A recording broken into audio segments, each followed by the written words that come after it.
Allahumma salli ala Sayyidina Muhammad wa ala alihi wa sahbihi ajma'in. Amma ba'd. Faqad qala Allah subhanahu wa ta'ala fi kitabil karim wa huwa asdaqul qailin. A'udzu billahi minasyaitonir rajim. Bismillahirrahmanirrahim.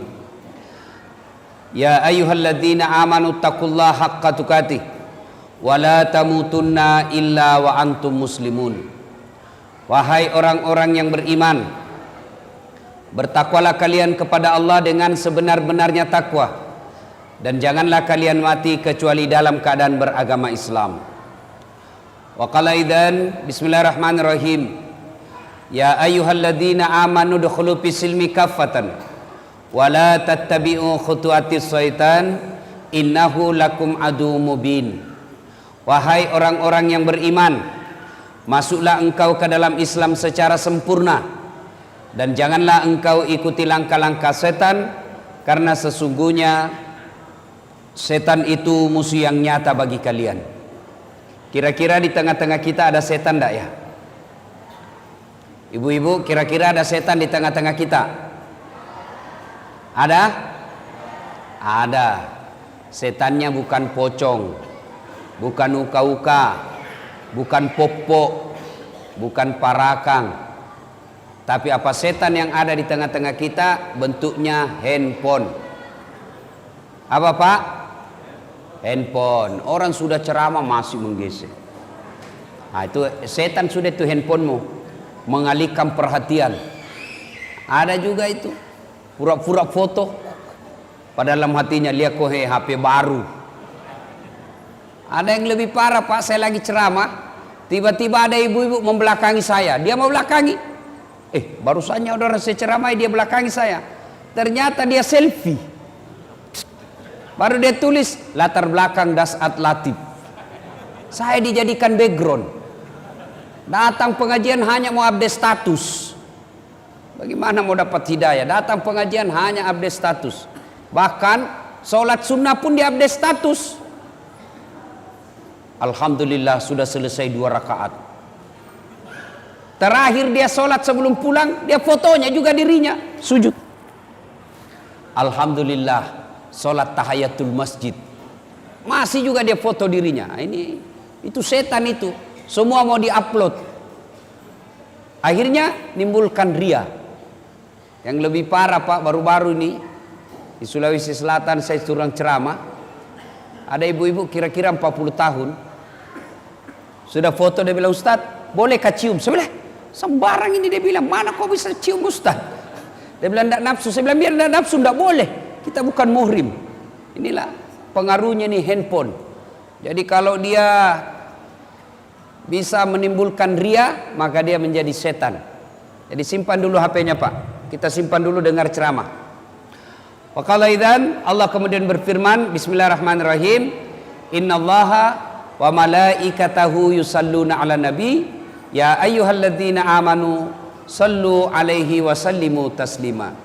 Sesungguhnya Allah dan para malaikatnya bersalawat kepada Rasulullah Muhammad sallallahu alaihi wasallam, maka wahai orang-orang yang beriman, bersalawatlah kalian kepada Rasulullah dengan sebaik-baik salawat. Shadaqallahul azim, maha benar Allah dengan segala firman-Nya. Ibu bapak, saudara-saudara sekalian yang saya hormati, pada taklim kita kali ini saya akan memberikan oleh-oleh untuk kita amalkan dalam kehidupan sehari-hari. Karena kadangkala ada orang pulang pengajian tidak ada oleh-olehnya kecuali kue. Dos-dos saya biasa lihat itu pengajian, pulang ditanya bagaimana pengajiannya, alhamdulillah hebat. Bagaimana ceramahnya, jago memang itu Ustadz. Apa dia bilang? Saya sudah lupa ya. Bahkan ada sekarang pulang pengajian dia menjadi juri Pak. Pulang pengajian membanding-bandingkan saja Ustadz. Wah, itu kalau Ustadz itu yang ceramah hebat, tapi kalau ini yang satu bikin ngantuk. Itu datang dengar pengajian hanya menilai Ustadz, bukannya mengamalkan tapi menilai saja. Nah, kali ini saya akan memberikan oleh-oleh untuk kita amalkan. Mudah-mudahan dalam kehidupan sehari-hari bisa diterapkan. Bapak, saudara-saudara sekalian, oleh-oleh kita hari ini yang pertama, Biasakan kapan dan dimanapun selalu ada wudhu. Mau ke pasar, wudhu dulu. Mau pergi kantor, wudhu dulu. Mau pergi ngajar, wudhu dulu. Mau pergi antar jemput anaknya, wudhu dulu. Bahkan ibu-ibu mau pergi gosip sekalipun, wudhu dulu. Nah sekarang, apa kelebihannya orang yang selalu ada wudhunya? Apa keutamaan orang yang selalu ada wudhunya? Buka Al-Quran. Al-Quran menjelaskan orang yang selalu ada wudhunya, innallaha yuhibbut tawwab. Aduh, ini yang ngatur sound system sudah bagus tadi, kok ganggu-ganggu lagi. Mana ini yang ngatur sound system? Bagus nih tadi bos, kok ganggu lagi? Innallaha yuhibbut tawwabina wa yuhibbul mutatahhirin. Orang yang selalu ada wudhunya dicintai oleh Allah. Lalu orang kalau dicintai Allah, apa kelebihannya? Ini terlalu menggabah bos. Tidak usah pakai eho. Coba, tidak usah pakai eho. Masih bereho ini. Kurangin, tidak usah pakai, kosongkan ehonya. Ya, turunkan bass. Bassnya tidak usah pakai bass. Cek, treble-nya dipulkan, treble. Cek, lagi. Cek, bass turun, eho-nya dia tiadakan, treble-nya kasih full. Cek, cek. Ah, alhamdulillah. Apa kelebihan orang yang selalu ada wudhunya? Orang yang selalu ada wudhunya, insya Allah dicintai oleh Allah. Lalu kalau Allah telah cinta kepada kita, apa kelebihannya? Orang yang dicintai Allah Pak, apapun dia minta pasti dikasih. Ya Allah, berikan saya kekayaan, dikabulkan. Ya Allah, sembuhkan penyakitku, dikasih. Kenapa? Sudah dicintai Allah. Namanya orang kalau dicinta, apa dia minta pasti dikasih. Contoh, ada anak muda lagi jatuh cinta sama cewek. Kebetulan ceweknya mata duitan. Dia bilang ceweknya, kak, betul kau sayang saya? Betul. Kalau betul abang sayang saya, belikan saya pulsa. Tidak ada duitnya sang cowok, terpaksa dia pinjam sama temannya. Bos, pinjam dulu uangmu 100.000. Bulan depan saya ganti 200.000. Untuk apa? Daripada dia putuskan cintaku, biarlah saya ganti kau 200.000. Terpaksa pinjam duit. Untuk apa? Menyenangkan hati yang dicintai. Ustadz, saya selalu ada wudhu. Tiap hari saya ada wudhu Ustadz. Tapi yang saya minta tidak dikasih. Percayalah apa yang kita minta tidak baik buat kita. Contoh, selalu saya contohkan. Tamat SMA dulu Pak, saya daftar tentara, menjadi akabri penerbang. Begitu tes fisik tidak lulus. Kenapa? Ceper. Tidak cukup tinggiku. Saya protes kepada Allah. Ya Allah, kenapa kau takdirkan saya dalam keadaan pendek? Saya 14 bersaudara Pak. Saya yang paling pendek. Saya anak ke-13. Kenapa ketawa? Bagus itu kalau banyak anak, daripada cuma 2. Coba kalau 14 anak Pak. 1 anggota DPR, 1 lurah, 1 jaksa, 1 polisi, 1 tentara, 2 penghafal Quran, 4 mubalik. Hebat Pak. 14 anak, 1 tenggelam, masih ada 13. 1 digigit buaya, masih ada 12. 1 di penjara, masih ada 11. Tapi coba kalau cuma 2, 1 tenggelam, 1 di penjara, habis. Orang dulu itu banyak anak, banyak rezeki. Ibu saya sekarang Pak, tiap bulan 14 juta gajinya. Tiap bulan. Dari mana? 1 anak 1 juta. 14 juta dia terima 1 bulan. Kalah gaji pegawai Pak. Dia bilang ibuku, andai saya tahu begini, saya kasih banyak dulu anakku. Nah, dari 14 bersaudara, saya yang paling pendek. Saya protes kepada Allah. Ya Allah, kenapa kau lahirkan saya dalam keadaan pendek? Kau tidak rugi jadi kalau saya jadi tentara. Teman saya lulus Pak, Padahal itu teman saya tidak pernah dia kalah nilaiku. Lulus polisi. Sekarang dia serse di Sulawesi Barat. Reserse. Sudah bunga-bunga dia di sini 2. Pakai baret merah. Saya lulus pakai baret putih. Tapi alhamdulillah dengan baret putih yang saya pakai, mulai baret hitam sampai baret putih, ku caramai kau semua.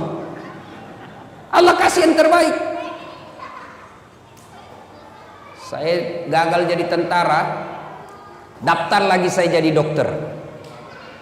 3 kali saya ikut UMPTN, malah saya lulus di Sospol. Temanku yang jadi dokter, kira-kira 3 tahun yang lalu, saya telepon Ramadan, "Dok, kembali lebaran sama keluarga?" "Tidak Ustadz." Rugi-rugi tuh cari uang tidak kumpul lebaran sama keluarga. Apa dia bilang? "Mahal Ustadz, untuk sampai ke kampung 16 juta tiket." Dalam hatiku, alhamdulillah, untung saya tidak jadi dokter, untung saya jadi ustadz. Sekarang saya keliling-keliling ceramah Pak. Pergi, dibayarkan tiketnya PP, dibayarkan hotelnya, dibayarkan makannya. Pergi, tidak bawa uang, pulang bawa uang. Allah kasih yang terbaik. Maka kalau mau dicintai Allah, biasakan ada wudhu. Kalau Allah telah cinta sama sampean, apa yang Bapak minta pasti dikasih. Kalau tidak dikasih, jangan sangka buruk. Pasti yang Bapak minta tidak baik buat Bapak. Anak daftar tentara tidak lulus, bukan di situ yang terbaik. Anak daftar PNS tidak lulus, bukan di situ yang terbaik. Percayalah, Allah memberikan yang terbaik. Yang kedua, orang yang selalu ada wudhunya. Setelah dicintai Allah, maka orang yang selalu ada wudhunya, insya Allah terpelihara dari dosa dan maksiat. Kok bisa? Contoh Pak, Bapak kalau ada wudhu kan tidak mau jabat tangan sama perempuan. Coba lihat, jangankan sama orang lain, sama istri sendiri kita tidak mau itu. Sudah wudhu ada istri, aja kajenekku, jangan ada wudhuku, padahal dengan istri, apalagi dengan orang lain. Meskipun berbeda pendapat ulama soal bersentuhan perempuan. Imam Syafi'i bersentuhan perempuan batal.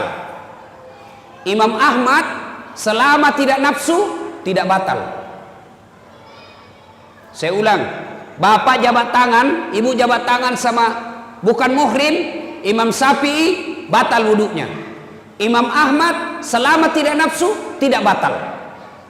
Makanya saya kalau mahasiswaku di Unhas yang cewek-cewek, yang masih muda-muda, cantik-cantik, mulus-mulus, putih, saya tidak mau jabat tangan. Saya begini saja. Kenapa? Dia masih muda, saya juga masih muda. Dia cantik, saya gagah. Masa Ustadz nafsu sama mahasiswanya? Iya, saya manusia biasa. Biar Ustadz, jangan. Ayat tidak mengatakan la taqrabus zina illa Ustadz. Jangan dekati zina kecuali Ustadz. Biar Ustadz kalau cewek cantik hancur juga. Ya wajarlah, saya suka sama perempuan, masa saya suka sama laki-laki? Lebih hancur lagi. Tapi kalau majelis taklim yang bau-bau minyak gosok, bau-bau sudah gigi palsu, sudah keriput, ibu-ibu 60 tahun, ya saya jabat tangan. Saya anggap ibu saya. Tidak mungkinlah saya nafsu sama emak-emak. Tidak tahulah kalau emak-emak nafsu sama saya, ya urusan dia lah. Nah, kalau ada wudhu terpelihara dari dosa, maka mulai besok Pak, amalkan itu. Kemana-mana ada wudhu. Saya rasakan waktu saya sekolah kuliah, kalau saya naik angkot tidak mau saya duduk dekat sama cewek. Cewek di sini, saya di sini. Terpaksa duduk dekat cewek. Kenapa itu yang kosong, kita mau ujian? Oke, duduk sama cewek, tapi saya waspada. Saya selalu waspada Pak. Tiba-tiba sopirnya mendadak, saya pegang itu besi. Tahan. Kenapa? Saya ada wudhu. Tapi kalau tidak ada wudhuku Pak, belum direm, saya nyasar duluan. Coba. Jadi orang yang selalu ada wudhunya, insya Allah terpelihara dari dosa dan maksiat. Yang ketiga, orang yang selalu ada wudhunya, insya Allah terhindar dari kekafiran ketika wafat. Kok bisa? Ajal kita tidak tahu kapan menjemput. Ajal kita tidak tahu kapan datangnya. Tapi kalau ada wudu, ajal menjemput, kita dalam keadaan suci. Sebelum saya lanjut ini Pak, ini bapak-bapak yang bawa anak. Bedanya bapak saya dulu waktu saya kecil Pak, saya ini tidak pernah mondok Pak, tidak pernah mondok. Bahkan saya pernah tamat SD, pernah bertengkar bapak saya berdebat. Karena saya mau masuk pesantren tapi tidak dikasih masuk pesantren. Kenapa? Pesantren waktu itu mahal, tidak bisa bapak saya bayar. Bayangkan 14 bersaudara, bapak saya petani penggarap. Tahu namanya petani penggarap Pak? Sawahnya orang dia kerja, kalau naik 10 karung, ya 9 karung untuk yang punya sawah, 1 karung untuk bapak saya. Itu namanya petani penggarap. Jadi waktu itu saya mau masuk pesantren, bapak saya tidak bisa. Kenapa? Waktu itu pesantren lebih mahal daripada sekolah umum. Tidak pernah mondok. Tapi bagaimana bapak saya kalau dia bawa saya ke masjid? Sudah kok, duduk kamu di sini, dengar itu ustaz ceramah. Maka saya dah tahu agama melalui masjid. Coba bapak-bapak bawa anaknya berkeliaran di sana. Itu bedanya kita orang Kristen Pak. Itu orang Kristen kalau dia bawa anaknya ke masjid, dia ke gereja, dikasih duduk di sampingnya itu. Duduk kok, dengar pendetamu. Coba lihat itu anak-anak Nasrani kalau dia ke pendeta ke gerejanya. Duduk samping. Kalau kita duduk dengar ceramah, anaknya kopi main. Siapa anak itu? Tidak ada yang mau akui itu. Coba, siapa anak? Tidak ada yang mau ngakui. Mestinya duduk di samping kita, dengar.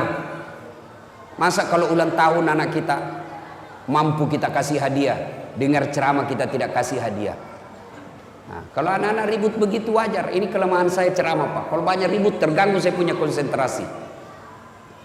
Bapak saudara-saudara sekalian, nah, kita tidak tahu ajal kapan menjemput.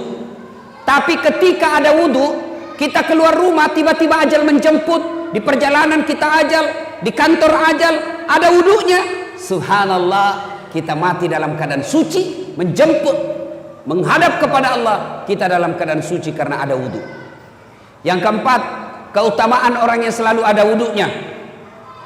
Menurut Al-Quran, simahum fi wujuhihim min asaris sujud. Di muka mereka nanti di akhirat ada bekas sujud. Apa bekas sujud? Kata Nabi, mukanya bercahaya karena wudunya. Dijelaskan dalam kitab, umat Islam nanti menghadap Qadir Rabbul Jalil, dia tidak perlu mengaku ya Muhammad saya umatmu, tapi tanda-tandanya bercahaya wajahnya. Nanti umat Islam Pak mengeluarkan cahaya wajahnya, sehingga ketika menghadap Allah tidak perlu lagi kita mengaku ya Muhammad saya umatmu, tapi otomatis ketahuan karena wajahnya berseri-seri akibat wudu. Maka oleh-oleh kita yang pertama, biasakan ada wudu. Ibu-ibu ini biasanya kalau ada pengantin banyak perempuan tidak sholat. Kenapa? Gara-gara make up. Coba lihat perempuan kalau ada pengantin Pak, itu kayak mukanya dikira tembok, kuning, biru, abu-abu, coklat, krem, merah. Tiba waktu sholat, tidak sholat itu. Gara-gara apa? Make up. Maka solusinya wudhu dulu baru make up. Sudah itu tahan kentut. Biar sudah wudhu, kalau kentut batal. Dia bilang tidak keluar semua Ustaz, masih sedikit aja keluar. Biar sedikit batal. Satu, biasakan ada wudhu. Selalu ada wudhunya.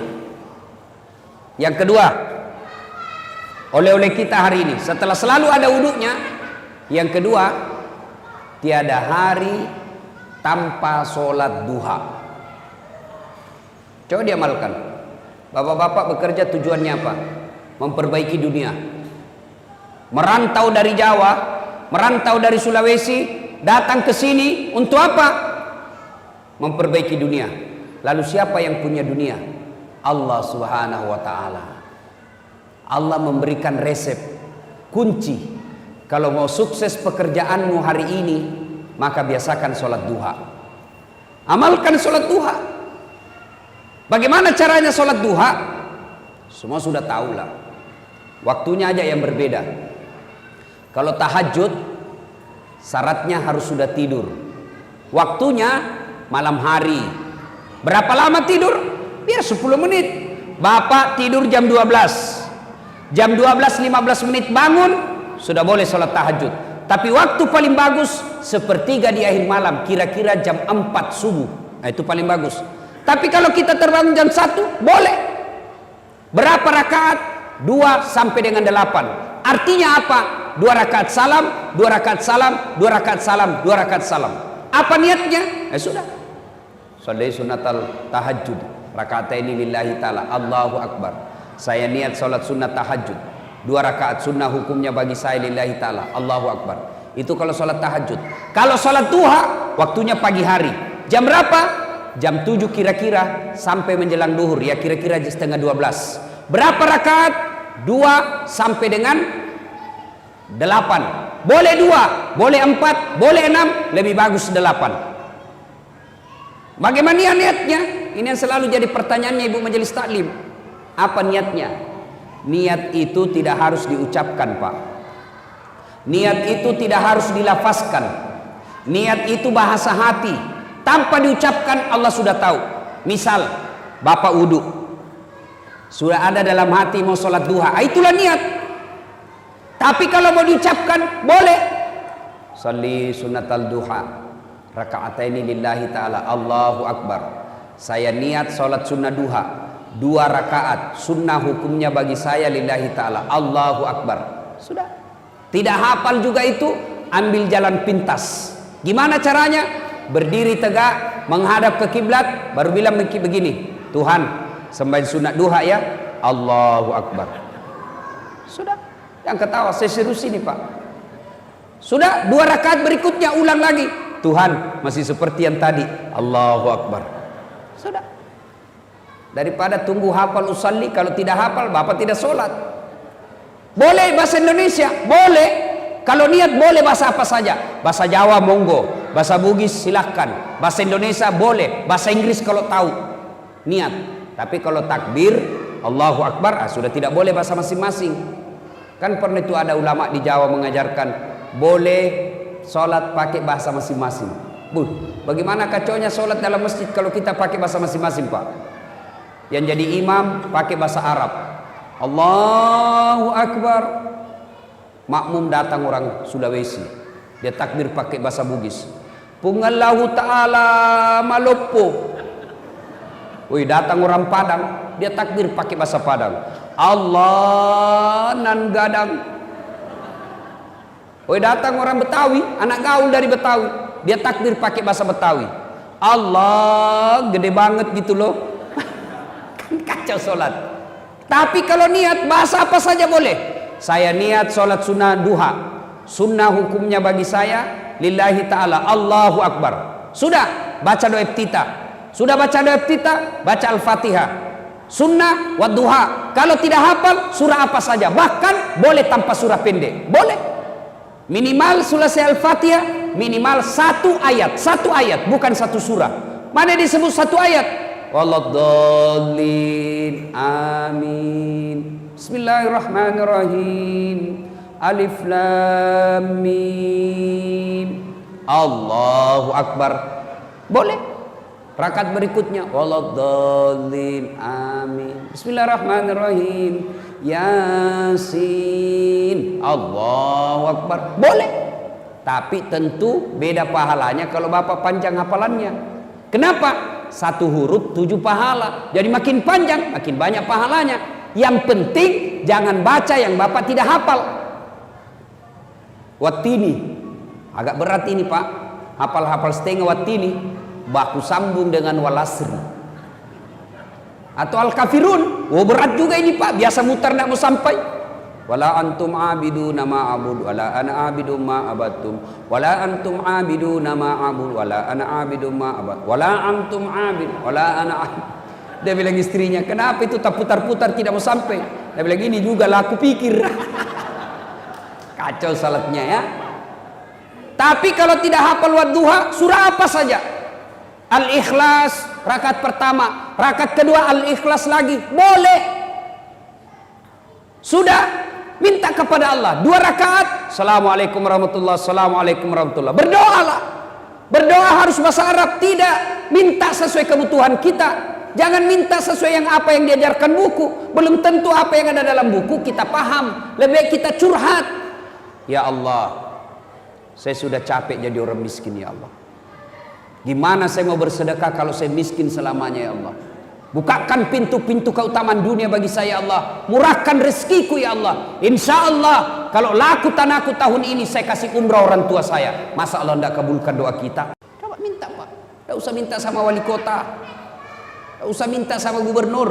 Politisi baik sebelum dipilih Pak kalau kampanye. Baik betul.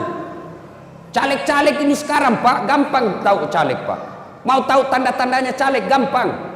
Kalau tiba-tiba ketemu tidak kenal senyum, gampang senyum, ngajak traktir pasti caleg. Udahlah, daripada mengharap sama politisi, mending kita berdoa kepada Allah. Selesai salat duha minta kepada Allah. 2 rakaat salam minta. Naik lagi sholat 2 rakaat minta lagi, ulang-ulang. Masa Allah tidak kabulkan? Kalau Allah sudah janji, ud'uni astajib lakum, minta kau kepadaku pasti saya kabulkan. Itu janji Allah. Kalau Allah yang janji pasti dikasih. Saya bukan mau takabur Pak, ini memperkenalkan diri saja.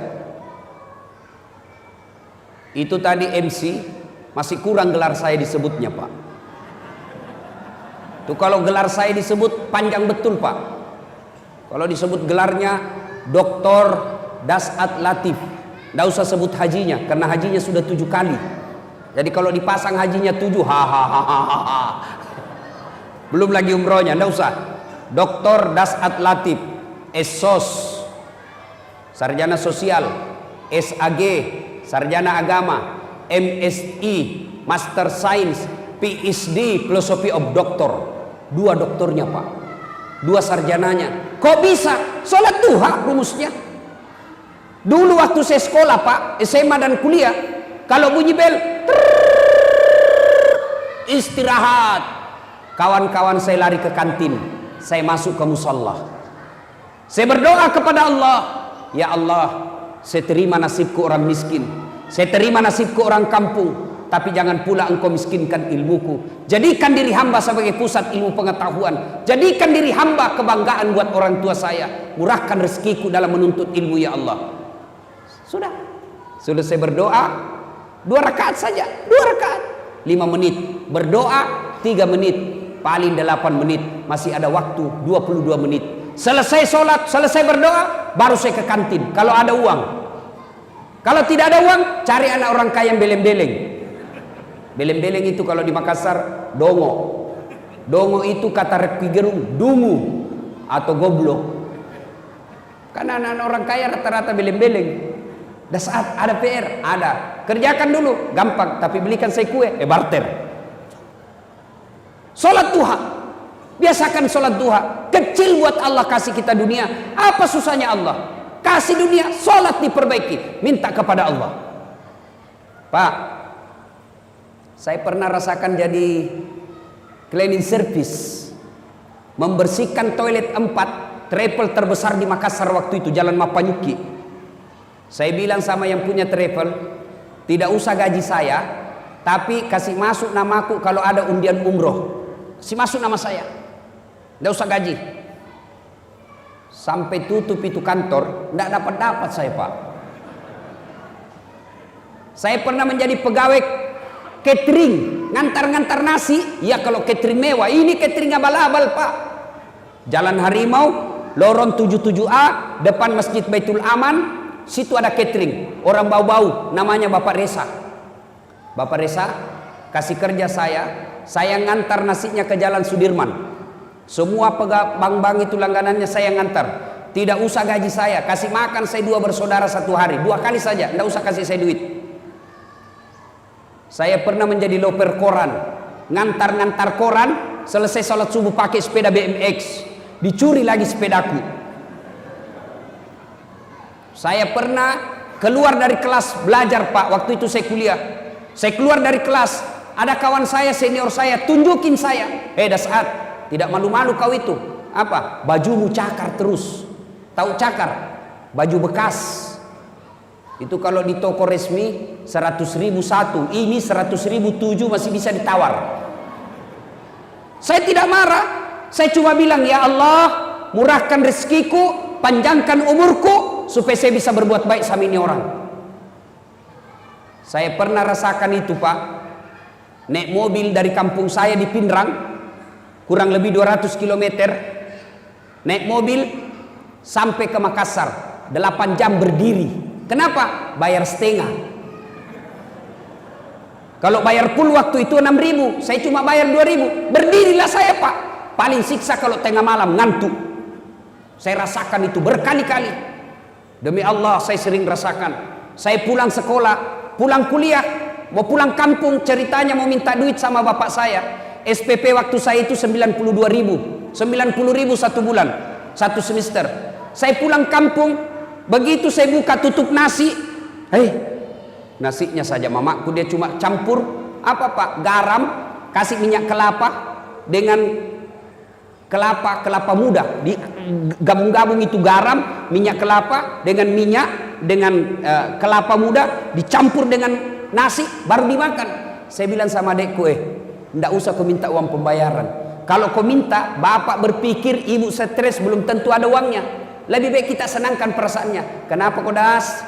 Tidak ji Pak, datang-datang saja. Padahal saya mau minta pembayaran, tidak jadi, saya pulang. Saya sering rasakan jalan kaki, tapi biiznillah, dengan izin Allah, tidak pernah lepas salat duha aku, Pak. Saya pegang betul itu namanya salat duha untuk pintu dunia. Alhamdulillah. Kalau dulu saya menjadi pegawai catering, pegawai cleaning service supaya bisa umroh, alhamdulillah sekarang saya punya travel sendiri. Saya bisa umroh kapan saja saya mau. Bahkan mengumrohkan orang. Dengan izin Allah, kalau dulu saya jalan kaki, alhamdulillah saya sudah punya mobil beberapa unit. Bahkan yang saya pakai sekarang, Pak, belum cukup 5 di Makassar mobil seperti itu. Dengan izin Allah. Alhamdulillah. Teman saya menghina saya dulu, bilang baju cakar, baju bekas. Alhamdulillah. Sudah tahun ke-7 Ramadan kemarin saya kasih lagi zakat. Bukan cuma dia, kakaknya juga saya kasih. Gimana rumusnya, Ustaz? Sholat duha. Jadi bapak kalau mau baik anaknya, suruh sholat duha, pelihara dengan baik. Ibu-ibu mau bantu suami cari nafkah? Mau ibu? Mau? Ibu ndak usah dagang kiri kanan, nanti difitnah orang. Wih, begitu suaminya pergi, dia pergi juga. Gimana caranya? Tinggal sholat duha di rumah. Suami pergi, ibu sholat duha 8 rakaat saja, paling lama setengah jam. Kadang-kadang ada juga 2 rakaat cuma 1 menit. Allahu Akbar, Allahu Akbar, Allahu Akbar, Assalamualaikum. Amin. Sudah. Saya tanya, kenapa cepat sekali sholat duhamu? Saya sudah hafal, Ustaz. Kalau soal hafal, kau bilang saja begini, Allahu Akbar, Tuhan, bacaannya sama kemarin, Assalamualaikum warahmatullahi. Sudah begitu saja. Sholat duha, ibu. Selesai sholat duha, ibu menghadap kepada Allah. Salawat dulu supaya cepat doanya diijabah Allah. Ya Nabi, salam alaika, ya Rasul, salam. Salam alaika. Sambil ibu bayangkan suami cari nafkah, dorong-dorong gerobak. Sambil ibu bayangkan jual-jual bensin suaminya. Sambil ibu bayangkan lagi di sawah. Sambil ibu bayangkan lagi di pasar suaminya cari nafkah. Ibu salawat mengharapkan ridha Allah. Ya Nabi, salam alaika, ya Rasul, salam. Salam alaika, ya Habib, salam alaika. Salawatullah alaika. Ini kalau saya di Sulawesi salawat begini semua jamaah ikut. Di sini dia lihat-lihati saya. Bingung juga saya ini. Dia kira saya barangkali nyanyi. Ya Nabi, salam. Ya Rasul, salam. Salam alaika, ya Habib, salam alaika. Salawatullah alaika. Ada juga sudah saya dengar tidak dihafal, dia cuma sudah baguslah itu.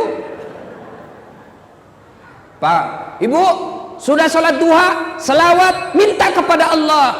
Tidak harus bahasa Inggris, tidak harus bahasa Bugis, tidak harus bahasa Arab. Bahasa apa? Kata Nabi, bahasa ibu. Apa bahasa ibu? Bahasa sehari-hari kita. Bahkan boleh berdoa pakai bahasa isyarat. Bahkan paling ringkas boleh berdoa begini, ya Allah, Engkau sudah tahu apa yang ku mau, kabulkan ya Allah. Selesai. Paling ringkas itu. Puang, musen ya gawe melo alena. Paling gampang itu. Ya Allah, kasih saya yang saya mau ya Allah. Saya tidak tahu menyusun kata-kata ya Allah, tapi Engkau tahu apa yang ku mau, kabulkan cepat ya Allah. Selesai. Daripada bahasa Arab tidak ditahu artinya, bingung malaikat. Amin ya. Dia bilang, malaikat apa maksudnya ini ibu? Mau minta rezeki, dia disuruh kawin lagi suaminya. Silakan minta kepada Allah. Doa selesai sholat duha, dengar baik-baik ibu. Bahasa Indonesia. Ya Allah, jika rezeki suami saya masih di atas langit, turunkan. Jika masih dalam tanah, munculkan. Jika masih jauh, dekatkan. Jika masih sedikit, cukupkan. Dan yang lebih penting ya Allah, berkahkan. Coba. Selesai sholat duha, selesai berdoa, SMS suaminya. Pak, jangan menghalalkan segala cara. Jangan putus asa. Baru saja Bapak saya doakan dalam sholat duhaku. Insya Allah Bapak dapat rezeki hari ini. Masya Allah. Kita sebagai suami, Bu, dengar baik-baik Bu. Ini rahasia laki-laki. Dengar baik-baik Bu, jangan kasih tahu yang tidak datang pengajian. Rahasia laki-laki, rahasia suami, itu kalau dapat SMS doa seperti itu, dia kasih lihat semua temannya. Saya kalau dapat SMS begitu, saya kasih lihat semua temanku, istri yang soleha. Coba lihat bagaimana kita mau poligami kalau istri baik begini. Iya Pak Tok? Iya. Bapak pernah di SMS begitu? Ibu-ibu pernah SMS suaminya begitu? Pernah? Paling SMS-nya, Pak, jangan lupa singgah beli beras. Pak, jangan lupa singgah beli telur. Padahal tentara suaminya singgah beli telur. SMS lah suaminya sekali-kali dengan doa. Bagaimana suami tidak mau cari ganti kalau ibu tidak pernah sholat duha? Suami tiba-tiba ada berita, Bu, SMS temannya ibu, Bu, saya lihat suaminya bonceng cewek, gelisah. Maka istri yang baik, dia bangun atau dia sholat duha, sholat hajat, minta pertolongan kepada Allah. Ya Allah, Engkau yang mengatur rasa cinta dalam hati suamiku. Palingkan hati suami saya, bikin dia pusing kepalanya kalau dia tidak lihat saya 2 jam. Pulang lagi tiap 2 jam, pulang lagi. Ya ibu, sholat duha.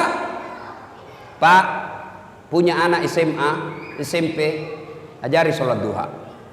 Bapak harus tahu jam berapa istirahatnya. Istirahat anak, telepon dia Pak. Nah, sudah sholat duha? Belum Pak? Tutup ya. Sholat dulu nak ya. Sebentar Bapak telepon lagi. 10 menit kemudian telepon lagi. Jangan berhenti sebelum dia bilang sudah. Sudah. Kewajiban Bapak mengawasi anak sudah bagus. Coba. Bagaimana anaknya mau sholat duha, bapaknya aja tidak. Coba jangan remeh itu sholat Pak. Kecil buat Allah kasih Bapak. Apa susahnya Allah kasih yang kita mau? Kalau Allah yang mau kecil ini dunia, gimana caranya? Perbaiki sholat. Saya kasih logika sederhana. Ada enggak manusia tidak punya masalah Pak? Ada? Kira-kira ada di sini tidak punya masalah? Kalau saya lihat dari sana sampai sana dan di belakang, semua muka-muka penuh masalah. Cicilan belum lunas, mau punya anak, mau tambah istri. Masalahnya ini mau tambah istri. Tapi ibu juga jangan salahkan kalau suami mau nambah. Bagaimana kita tidak mau nambah Pak? Nabi jelaskan, wanita yang baik itu adalah yang menyenangkan hati ketika dipandang suaminya. Bapak di rumah menyenangkan hati tidak istri kalau dipandang? Menjengkelkan. Mau tidur rasa 3 hari tidak dicuci dia pakai. Kelihatan tali BH. Bego, robek-robek dasternya. Nggak sikat gigi masuk kamar, nonton TV angkat kakinya, makan kacang, pegang sinetron, nonton film India. Sudah itu dia bandingkan suaminya sama Sahrul Khan. Wah, terlalu tinggi tembakannya. Gendut, malas masak, menguap aja kerjanya. Kita nonton cewek-cewek cantik di sinetron, kita lihat istri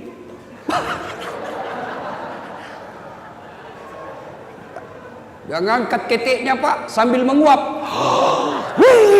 Bagaimana suami tidak tekanan batin? Bu, lain kali kita bahas bagaimana menjadi istri yang soleha. Nah ibu bapak saudara-saudara sekalian, ada enggak rumah tangga tidak ada masalahnya? Ada? Jangankan kita Pak, Nabi ada masalah dalam rumah tangga. Saya kasih contoh. Pak, istri cantik, kira-kira istri cantik masalah apa bukan? Masalah Pak. Kenapa? Digoda orang. Apalagi kalau suaminya jelek. Wow, lebih masalah lagi itu Pak. Berarti bagus kalau suami jelek, istri jelek Pak. Istri cantik masalah. Berarti bagus kalau istri jelek. Istri jelek dihina orang Pak. Kita lagi yang malu jalan sama dia. Duluan aja Bu, saya menyusul. Kenapa? Jelek. Istri cantik masalah, istri jelek masalah. Berarti bagus kalau tidak ada istri. Lebih masalah lagi Pak. Berarti bagus kalau banyak istri. Wow, lebih masalah. Ditelepon kita sama tetangga, Pak, ada istrimu di sini, istri pertama sama istri kedua waktu tarik rambut di pasar. Jauh masalah. Ada istri masalah, tidak ada istri masalah, jelek istri masalah, cantik istri masalah. Semua masalah Pak. Ini adik-adik mahasiswa, bapak-bapak yang sudah kerja. Waktu kuliah apa masalahnya? Kira-kira waktu kuliah apa masalahnya? Mau jadi sarjana. Sudah sarjana selesai masalahnya? Belum. Mau dapat kerja pegawai. Sudah jadi pegawai selesai masalahnya? Belum. Muncul masalah baru. Mau kepala bagian. Sudah jadi kepala bagian selesai masalahnya? Tidak. Mau jadi kepala dinas. Sudah kepala dinas selesai masalahnya? Belum. Muncul masalah baru. Mau jadi sekda. Sudah jadi sekda selesai masalahnya? Tidak. Mau jadi bupati. Sudah jadi bupati selesai masalahnya? Tidak. 2 periode dong.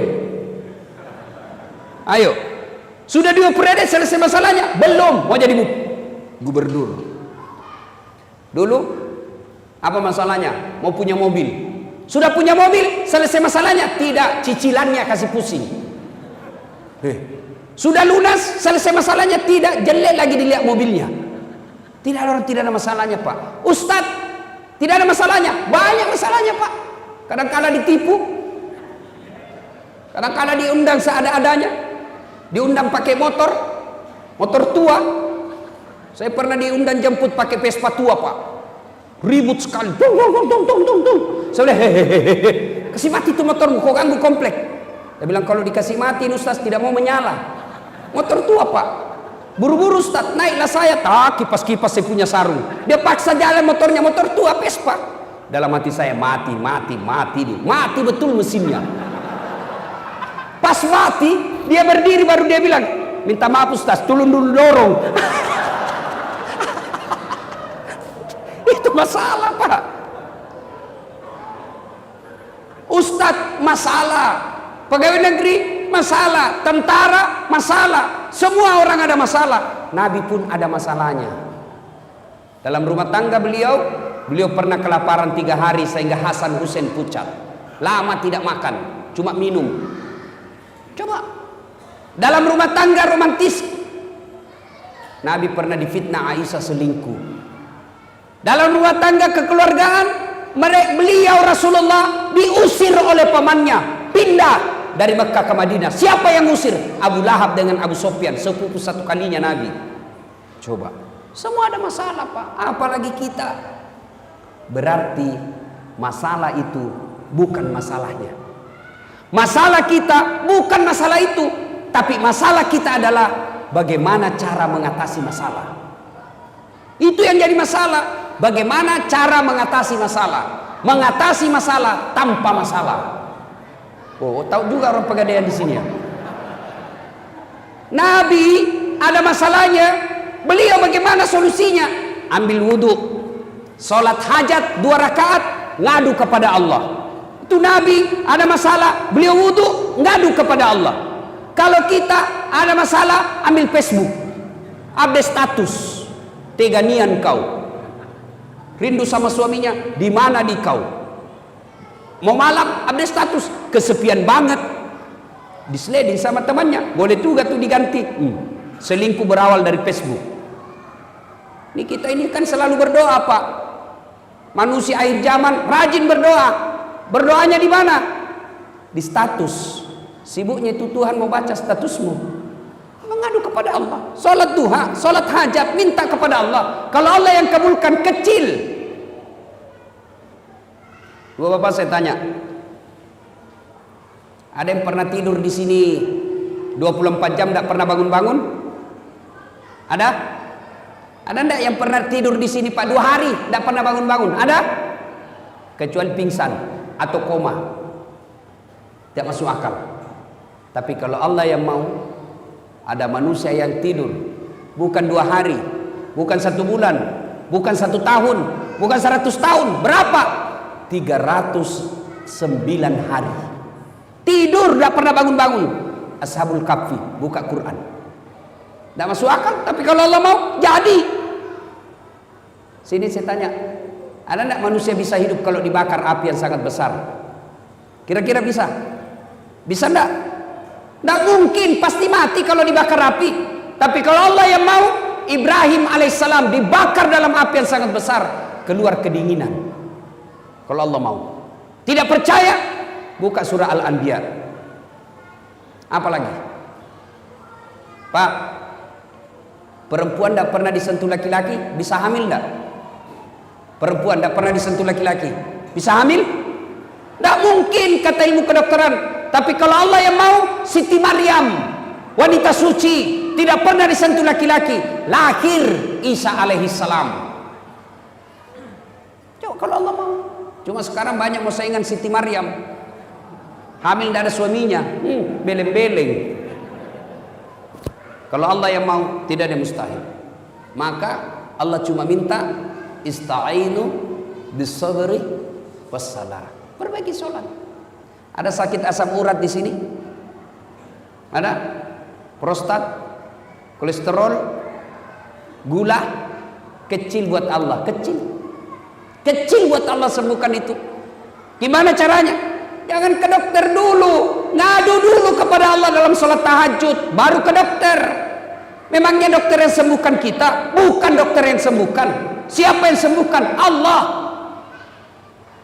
Kalau dokter yang sembuhkan, mestinya tidak ada dokter yang sakit. Tapi buktinya mantan Menteri Kesehatan Republik Indonesia meninggal gara-gara penyakit. Menteri Kesehatan, Pak, mestinya tidak sakit meninggalnya. Sakit, Pak. Kalau Allah mau, coba. Dan sampai detik ini, mohon maaf kalau ada dokter di sini, sampai detik ini saya belum pernah dokter yang hebat, ketemu dokter yang hebat. Kenapa? Begitu saya ke dokter, saya juga yang kasih tahu penyakitku. Iya toh? Assalamualaikum dok. Waalaikumsalam. Kenapa Ustaz? Mas Ustaz, kenapa Ki Ustaz? Ini tidak enak, serasa perutku menceret-menceret. Kenapa bisa? Dalam hatiku, urusanmu ke dokter kok. Tapi kan tidak. Dia tanya berapa berat badan, berapa umur. Kenapa? Beda umur, beda berat badan, beda dosis obat. Kenapa disuruh? Nah ini obat, datang lagi 3 hari akan datang. Kenapa? Apa dokter mau duit? Bukan. Kenapa? Mau dilihat efeknya ini obat, cocok apa tidak. Kalau tidak, ganti obat. Tapi Allah, tanpa Bapak beritahukan, Allah tahu apa penyakit Bapak. Maka lebih minta kepada Allah. Nah, kalau urusan dunia, adik-adik, kecil ini dunia. Kecil buat Allah kasih kamu insinyur, kecil buat Allah kasih mobil, kecil buat Allah lunasin utang. Caranya apa? Ngadu kepada Allah, sholat diperbaiki. Gimana mau baik dunia kita? Kita anggap renteng itu sholat. Tak mungkin. Jadi rumusnya perbaiki sholat. Gimana mau sholat duha 5 waktunya saja bolong-bolong? Saya kasih contoh. Kenapa hidup kita tidak susah seperti ini? Susah betul lunas utang, susah punya rumah, susah punya mobil, susah punya anak yang baik. Kenapa? Karena kita jauhi Allah. Contoh, suatu ketika saya pergi mencukur, gunting rambut. Yang cukur saya antara laki-laki dengan perempuan. Tahu kan makhluk seperti ini? Calabai. Saya bilang wandu, wanita doraka. Laki bukan, perempuan bukan. ACDC. Makhluk seperti ini kan cerewet, Pak. Waktu dia cukur saya cerewet betul. Semua dia komentar. Saya diam-diam saja dengar. Nanti saya tersinggung waktu dia bilang, Ustadz, saya tidak percaya Tuhan Maha Pengasih. Langsung saya pukul tangannya. Hah? Sembarang dia bilang ini bencong. Kenapa bilang begitu? Kalau Tuhan Maha Pengasih, Ustadz, kenapa ada peminta-minta di jalan? Dalam hatiku, benar juga ini orang. Tapi tidak usah diajak ke debat. Apa gunanya jenis kelaminnya aja tidak jelas, bikin habis-habis kuota. Keluarlah saya. Pas saya keluar ketemu orang gondrong. Tahu gondrong kan? Saya panggil, ini jawabannya. Saya panggil itu gondrong, sini dulu. Kau ikut sama saya kasih kau 50. Ikutlah dia. Saya kembali ke salon itu. Assalamualaikum. Waalaikumsalam. Kenapa lagi Ustaz? Sini dulu, Deng. Saya tidak percaya ada tukang cukur di sini. Sembarang Ustaz bilang, itu barusan kayak syukur kau. Saya tidak percaya ada tukang cukur. Kalau ada tukang cukur di sini, kenapa ada di gondrong? Begitulah kita, Pak. Dia bilang ini tukang cukur. Dia gondrong karena dia tidak datang. Coba kalau datang, saya gondol Ustaz. Gimana kita tidak punya masalah? Kita tidak pernah datang kepada Allah. Kita berdoa, ya Allah perbaiki hidupku, ya Allah muliakan usiaku, ya Allah persempurnakan hidupku, ya Allah angkat derajatku, ya Allah muliakan bisnisku. Allah jawab, oke, sini kau kalau mau, hayya alal falah, sini saya kasih kau kemenangan. Tapi apa jawaban kita? Tunggu. Pantas hidup kita susah, Tuhan disuruh menunggu. Makanya Bapak perbaiki sholat, gak usah kursus kiri kanan. Hidupnya Pak, suruh perbaiki sholatnya, biar dia tidak insinyur. Kalau baik sholatnya aman dunianya Pak. Tapi kalau tidak beres sholatnya, tinggi sekolahnya, kurang ajar. Coba lihat anak-anak sekarang Pak, sopan sama cowoknya. Kalau sama cowoknya, terserah abang aja deh, saya ikut aja, mana yang abang menurut cocok. Itu sama pacarnya, sama bapaknya kurang ajar. Mana buktinya? Periksa HP-nya anak-anak bapak di rumah. Kira-kira siapa wallpapernya Pak? Anak-anak bapak di rumah buka handphonenya, siapa gambarnya di sini? Gambarnya bapaknya. Anak mahasiswa saya periksa. Wih, gagah betul cowoknya Pak. Wih, gagahnya cowokmu dek. Dia bilang enggak, galungnya ini Ustadz. Siapa ini? Lee Min Ho. Oh, siapa ini Lee Min Ho? Artis Korea. Oh, artis. Dia kenal kok? Tidak Ustadz. Pernah kau di SMS? Tidak. Pernah kau dikirimi pulsa? Tidak. Bodoh. Ganti itu. Bapakmu di situ kau pasang. Bapakmu kasih sekolah kau. Gapus itu. Ganti mau fotonya bapakmu. Dia hapus. Tunggu paling Ustaz. Dia cari fotonya bapaknya. Oh tidak ada Ustaz, sudah dihapus. Bapak ibu saudara-saudara sekalian, perbaiki sholat. 5 waktu cukup, sempurnakan dengan sholat duha. Ini oleh-oleh yang kedua, perbaiki sholat. Yang ketiga, tiada hari tanpa bertaubat. Taubat itu apa berkaitan dengan dosa? Tidak. Kalau taubat hanya berkaitan dosa, maka Nabi tidak usah bertaubat. Nabi tidak perlu istighfar. Kenapa? Nabi tidak punya dosa. Bahkan dijamin oleh Allah, ya Muhammad, kalau ada dosamu, aku telah ampuni dosa-dosamu. Tapi apakah Nabi tidak pernah istighfar?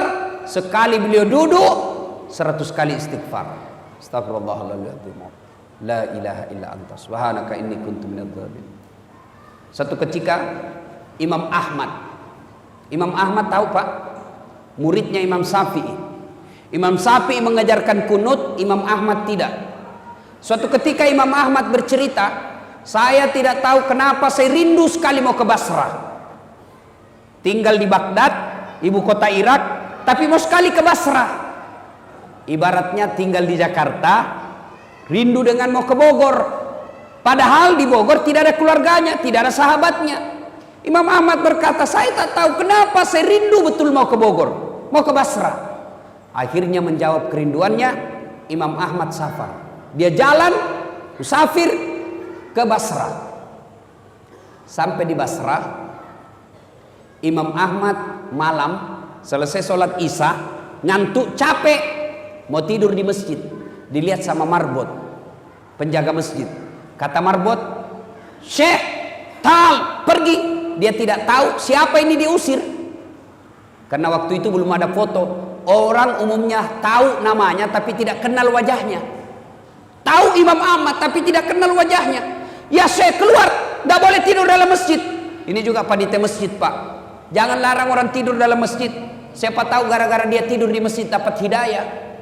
Yang dilarang dalam masjid itu bukan tidur. Yang dilarang apa? Ngiler. Kalau dia bisa tidur tidak ngiler, sudah. Bagaimana caranya? Suruh menghadap ke atas. Atau dia kasih bantal ininya. Nah, begitu dia keluar. Udah. Kenapa ngiler dilarang? Karena najis. Jadi kalau dia bisa bawa bantal dia tidur di masjid, silakan. Ada orang tidak bisa tidur di rumahnya, dia cari ketenangan, dia datang masjid bisa tidur. Masa kita larang? Saya sudah berapa kali ke Masjidil Haram, Masjid Nabawi, tidak ada ditulis dilarang tidur. Sudah tidak apa-apa, Pak. Siapa tahu dia bisa tenang di dalam masjid. Cuma jangan tiap malam, apalagi sampai masak di dalam masjid. Nah, itu saya juga tidak setuju. Ada juga yang datang masa gantung celana dalam di pinggir di pagar masjid. Ah, itu Islam tidak seperti itulah. Ya. Tapi masih lebih baik daripada dia peminum. Nah, ibu bapak saudara-saudara sekalian, ini marbot berkata, "Yalah, pergi kau Syekh." Tidak boleh. Dia bilang, "Saya musafir." Tidak boleh, keluar. Didorong. Akhirnya Imam Ahmad tidur di teras. Dia bilang, "Tidak boleh, di teras juga tidak boleh. Keluar kau." Dilihat sama penjaga tukang roti di depan masjid. Kata tukang roti, kasihan betul ini bapak, diusir-diusir. Akhirnya apa dia bilang? "Ya setan, Pak tua sini." Dan dia juga tidak tahu siapa ini. Syekh, kalau mau tidur di rumah sempit, silakan ikut di rumah saya. Tapi rumah saya sempit, silakan.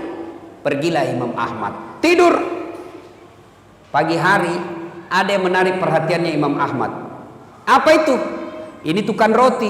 Selama dia bikin roti, kalimat istighfar yang keluar dari mulutnya. Dia ngambil terigu, astagfirullah. Dia kasih air, astagfirullah. Dia ulek-ulek, astagfirullah, astagfirullah, astagfirullah. Dia iris-iris, astagfirullah, astagfirullah, astagfirullah. Dia panasi, astagfirullah. Imam Ahmad berpikir, wih, hebat ini. Banyaknya istighfarnya satu kali kue. Dia datangi tuh orang tua pembikin kue. "Pak, Bapak sudah lama begini." "Ya, alhamdulillah sudah lebih 30 tahun. Apa yang Bapak dapat dengan kalimat istighfar?" Dengar jawabannya, Pak. "Alhamdulillah, sepertinya semua keinginan saya Allah kabulkan. Apa yang saya minta Allah kasih. Saya minta anak soleh, alhamdulillah anak saya tidak ada pembangkang, hafal Quran. Saya minta kesehatan, alhamdulillah saya tidak pernah sakit. Saya minta rezeki, saya tidak kaya, tapi apa yang saya mau beli saya mampu beli." Oh, hebat. Dia ingat ini penjual roti. Ada satu yang belum aku dapat. Apa?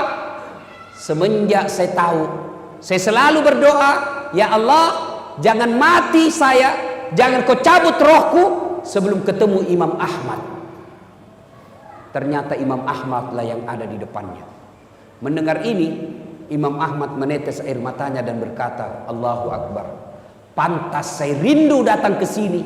Saya jalan kaki datang ke sini, didorong-dorong keluar ke masjid. Ternyata untuk menjawab doamu yang ingin ketemu dengan Imam Ahmad, kabibat dengan istighfar."